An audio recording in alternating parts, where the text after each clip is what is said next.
हरियाणा में प्राइवेट नौकरी में 75% आरक्षण पर सुप्रीम कोर्ट ने स्टे हटाया। हाई कोर्ट को 4 हफ्ते में मामला निपटाने के आदेश। कर्नाटक में थम नहीं रहा बुर्के पर विवाद। एक और कॉलेज में हिजाब पहनकर पहुंची छात्राएं। कॉलेज ने हाई कोर्ट के आदेश का हवाला दिया तो शुरू की नारेबाजी। नमस्कार, मैं हूं संजय सेठी, आप देख रहे हैं जेसीडी टाइम्स।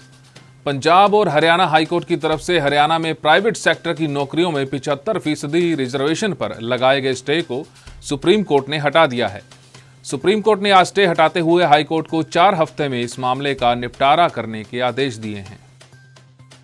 इंदौर के युवा अमन पांडे को गूगल ने दुनिया का टॉप रिसर्चर बताया है। अमन ने गूगल की 280 गलतियां खोजकर बग रिपोर्ट भेजी थी, जिसके बाद गूगल ने अमन को $47 लाख यानी कि 65 करोड़ का इनाम भी दिया। फिलहाल अमन एक कंपनी चला रहे हैं जो आईफोन, गूगल जैसी कंपनियों के सिक्योरिटी सिस्टम को चेक कर रही है। शिवमोगा के डीवीएस कॉलेज में हिजाब को लेकर आज हंगामा हो गया। छात्राएं अचानक हिजाब पहनकर आने लगी तो कॉलेज ने कर्नाटक हाईकोर्ट के आदेश पर उन्हें धार्मिक ड्रेस के साथ एंट्री देने से मना कर दिया और ऑनलाइन क्लास अटेंड करने को कहा। इसके बाद छात्राओं ने वहां पर नारेबाजी शुरू कर दी। जम्मू कश्मीर के अनंतनाग में ब्रेनी नदी के बीचों बीच बना सिंक होल वैज्ञानिकों के लिए पहेली बन गया है। दरअसल कश्मीर के अनंतनाग में चलती नदी के बीच एक होल बन गया और सारा पानी उसी में समा रहा है। इस घटना के बाद इलाके के लोग भी काफी दहशत में हैं। सरकार ने 2 व्हीलर से जुड़े नए ट्रैफिक नियम जारी किए हैं। इनके मुताबिक अब 4 साल से कम उम्र के बच्चों को भी हेलमेट पहनना होगा। उनके लिए हार्नेस सेफ्टी बेल्ट का इस्तेमाल भी जरूरी होगा। साथ ही बाइक की स्पीड 40 किलोमीटर प्रति घंटे से ज्यादा नहीं होनी चाहिए।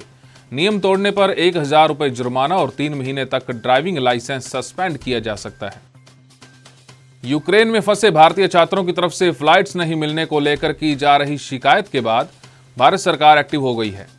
सरकार ने कोरोना वायरस के कारण एयर बबल एग्रीमेंट के तहत यूक्रेन आने जाने के लिए सीमित फ्लाइट्स संचालित करने का प्रतिबंध हटा लिया है। उत्तर कोरिया के तानाशाह किम जोंग उन का एक और सितम सामने आया है। अपने पिता किम जोंग उन की जयंती पर हजारों लोगों को कड़कड़ाती ठंड में खड़ा किया। कई कलाकारों को जमात देने वाली ठंड में पानी के बीच उतरकर परफॉर्म करना पड़ा। ज्यादा सर्दी के कारण उनके पसंदीदा फूल नहीं खिले। इससे नाराज होकर किम जोंग उन ने मालियों को भी सजा सुना दी।